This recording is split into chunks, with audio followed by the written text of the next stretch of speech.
So welcome to Daily Current Affairs. Today is 8th of August 2022. So the first question is, who has been appointed 40th Vice President of India? That is Jagdeep Dhankar, Margaret Alva, Venkaiah Naidu, or none of these. So answer is A, that is Jagdeep Dhankar. So Jagdeep Dhankar को 14वां राष्ट्रपति बना दिया, vice president of India बना दिया गया है. So Jagdeep Dhankar was elected as 14th Vice President of India. Jagdeep Dhankhar was the candidate nominated by NDA. ठीक है, बीजेपी वालों ने इन्होंने इनका नाम नॉमिनेट किया था. और जगदीप धनखड़ इससे पहले कहाँ के गवर्नर थे? He was the governor of West Bengal. ठीक है, he will administering the oath. ये ओथ लेंगे, शपथ लेंगे ऑन 11th of August. और इनको ओथ कौन प्रोवाइड करेंगे? President of India. सो वो कहाँ से है? He is from Rajasthan, Jhunjhunu district. So vice president क्या क्या होता है, क्या क्या उसकी पावर्स हैं, वो सब कुछ 63 आर्टिकल नंबर 63 से आगे मेंशन किया गया है in Indian constitution. So article number 63 क्या बोलता है? There will be a vice president of India. Okay.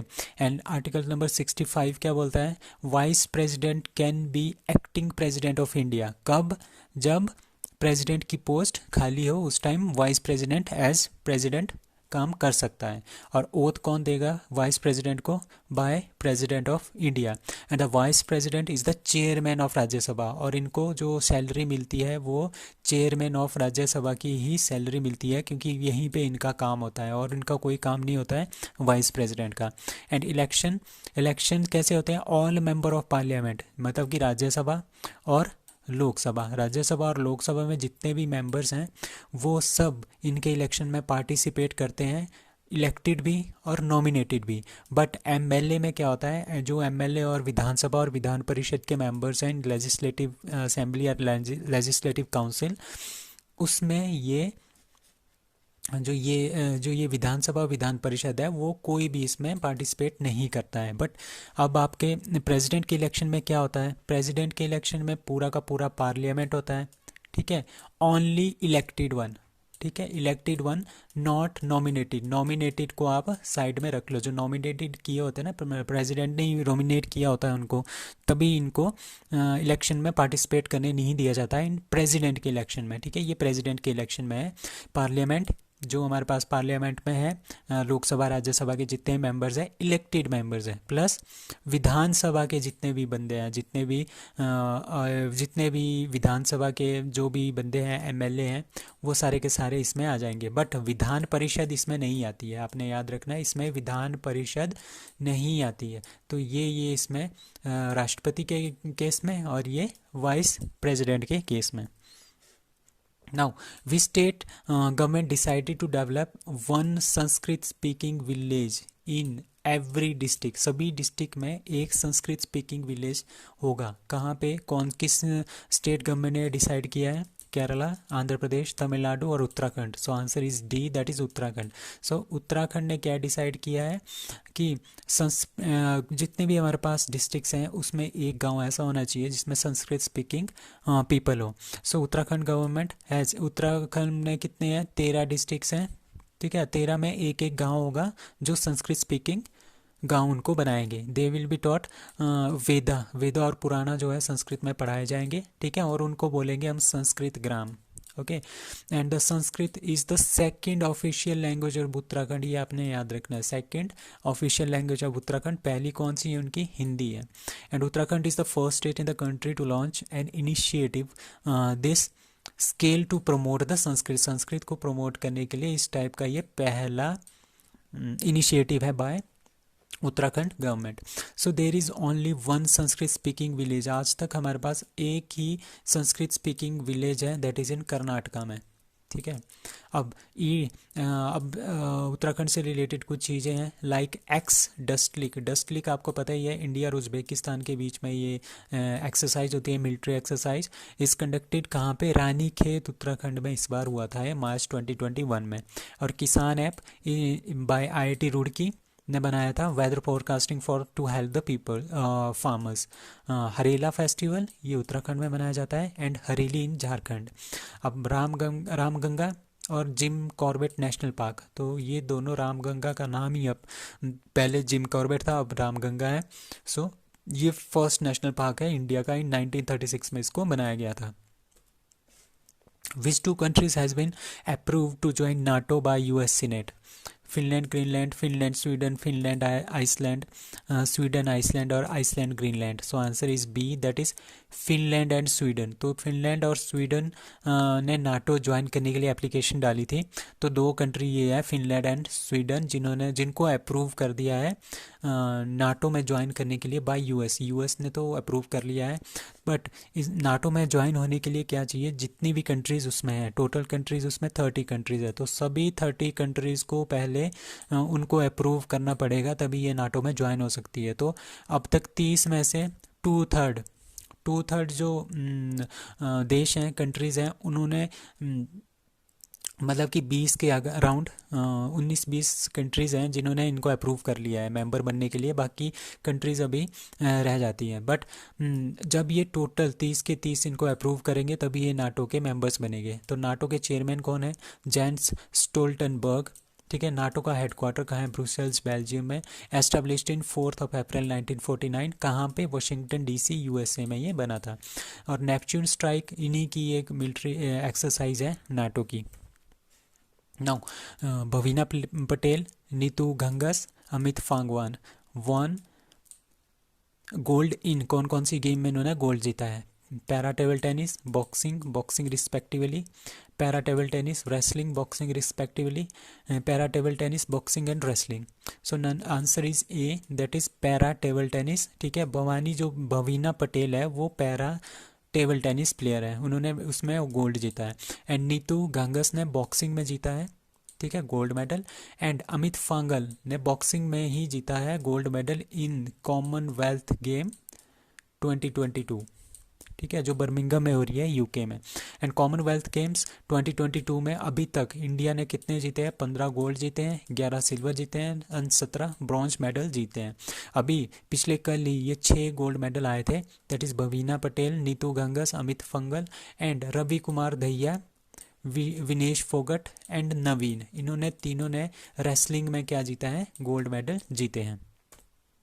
Now the Badhe Chalo campaign is started by ministry of railway, ministry of culture, ministry of defence और ministry of KVIC.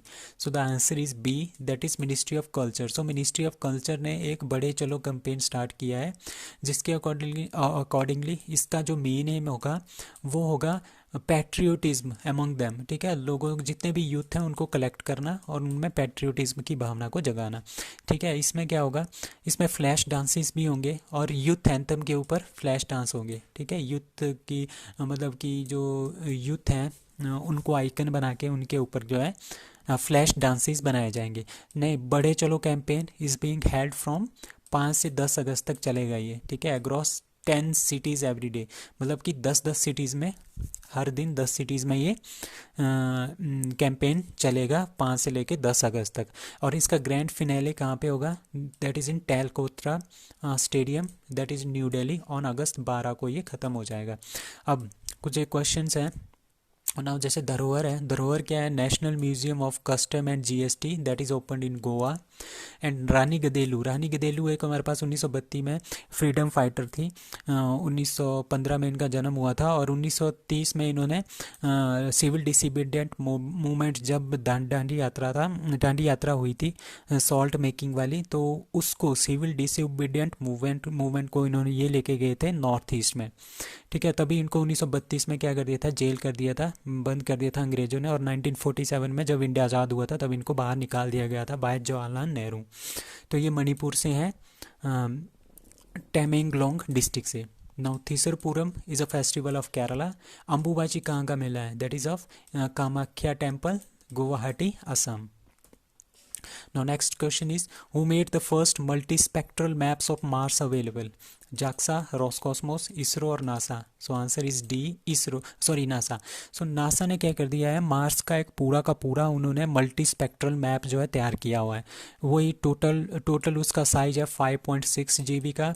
ये multi coloured map है और 86% of area जो ये cover करता है, red planet that is Mars का ये 86% ऑफ एरिया कवर कर लेता है। सो मैप का जो डाटा है वो किसने कलेक्ट किया है, bye Mars reconnaissance orbiter, MRO है, मार्स रिकॉनिसेंस ऑर्बिटर, जो कि जिसका सबसे ज़्यादा, ये हमारे पास मार्स है तो इसके बाहर ये घूमता है, तो इसका ऑर्बिटल जो है वो सबसे ज़्यादा बड़ा है as compared to other satellites in the solar system. So compact reconnaissance imaging spectrometer for Mars that is CRISM है ये इसका नाम, इंस्ट्रूमेंट है ये, जो कि पिक्चर्स लेता रहता है प्लेनेट के सरफेस की, दैट इज रेड प्लेनेट की, ये क्या लेता रहता है, पिक्चर्स लेता रहता है। और उन्हीं पिक्चर के बेस पे नासा ने क्या बनाया है, 5.6 GB का मल्टी कलर्ड एक मैप बनाया है, मल्टी स्पेक्ट्रल मैप बोलते हैं उसको, ठीक है। अब धनुरी क्या है, धनुरी साउथ कोरिया का मिशन है टू मून, किस रॉकेट से, फॉल्कन 9 रॉकेट से, किस स्पेस कंपनी का है, स्पेस एक्स का है। और किसने बनाया ये स्पेस एक्स, किसकी कंपनी है, एलन मस्क की, ठीक है। And SSLV, what is SSLV, small satellite launch vehicle, जो अभी 7 अगस्त 2022 को इंडिया ने लॉन्च किया है। इससे 2 सैटेलाइट्स, आज़ादी sat and US-02। And capstone क्या है, स्पेस क्राफ्ट है, space craft for moon by NASA, कहाँ से छोड़ा गया है, from New Zealand.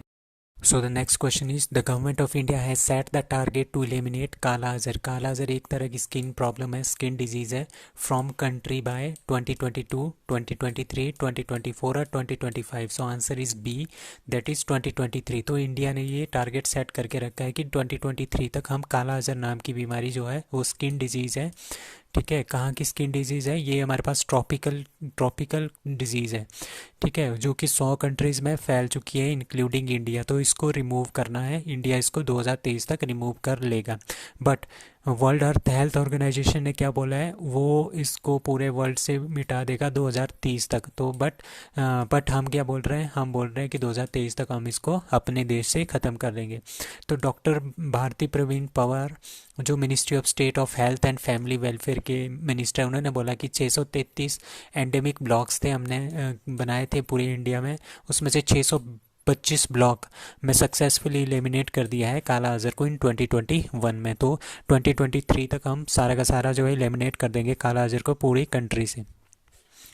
Who became the first women director general of CSIR। CSIR की पहली वुमेन डायरेक्टर जनरल कौन है, माधवी पुरीबुच, अलका मित्तल, कलाई सेवी, एन कलाई सेवी और none of this. So answer is C, that is N Kalaiselvi. तो ये बनी है हमारे पास first women director general of CSIR। आज तक कोई भी CSIR की वुमेन डायरेक्टर जनरल नहीं रही है। और टोटल CSIR की इंस्टीट्यूट है पूरे ऑल इंडिया में 38, ठीक है। एंड इनकी रिसर्च का एरिया जो है, ये चीफ साइंटिस्ट हैं, इनका रिसर्च का एरिया लिथियम आयन बैटरीज, ठीक है। कलाई सेल्वी, ये क्या है हमारे पास प्रेजेंट टाइम में director of CSIR central electrochemical research institute Karaikudi Tamil Nadu में ये डायरेक्टर है प्रेजेंट टाइम में। और Madhabi Puri Buch is a first chairperson of SEBI female. Alka Mittal first female chairperson of ONGC। Now shortest day ever recorded on earth was on, यहाँ पे जून लिख लो, जून 29, 2022। सो जून 29, 2022 को क्या हुआ था कि जो अर्थ है, अर्थ में इसका शॉर्टेस्ट डे एवर रिकॉर्ड किया गया है। सो जितना इसका नॉर्मल लेंथ होती है दिन की, उससे 1.59 मिली सेकेंड पहले ही दिन ख़त्म हो गया था। तो ये सब कुछ जानकारी जो दी थी वो थी national physical laboratory in England, उन्होंने दी है। सो इसका रीजन आज तक पता नहीं चल पाया है। साइंटिस्ट बोलते हैं कि वो इसके बारे में श्योर नहीं है। वो बोल सकते हैं कि ये जो अर्थ के अंदर जो कोर्स होती हैं, कोर है, क्रस्ट है, मेंटल है, उन लेयर्स की वजह से भी हो सकता है, ओशियन की वजह से भी हो सकता है, मून की वजह से भी हो सकता है और क्लाइमेट चेंज की वजह से भी हो सकता है। सो निखत जरीन है, निखत जरीन जिन्होंने गोल्ड मेडल जीता है इन कॉमनवेल्थ गेम्स 2022, वो कौन सी गेम से रिलेटेड है? रेसलिंग, जूडो, बॉक्सिंग और javelin. So the answer is C, that is boxing. So the she is related from boxing and ये हैदराबाद ये सॉरी तेलंगाना की है, ठीक है। एंड आपने याद रखना है आईबीए इंटरनेशनल बॉक्सिंग एसोसिएशन की जो बॉक्सिंग वर्ल्ड वर्ल्ड चैम्पियनशिप थी इन टर्की, वहाँ पे इन्होंने गोल्ड जीता है 2022 में, अभी 2-3 महीने पहले। और कॉमनवेल्थ गेम्स 2022 में भी इन्होंने गोल्ड जीता है। So thank you.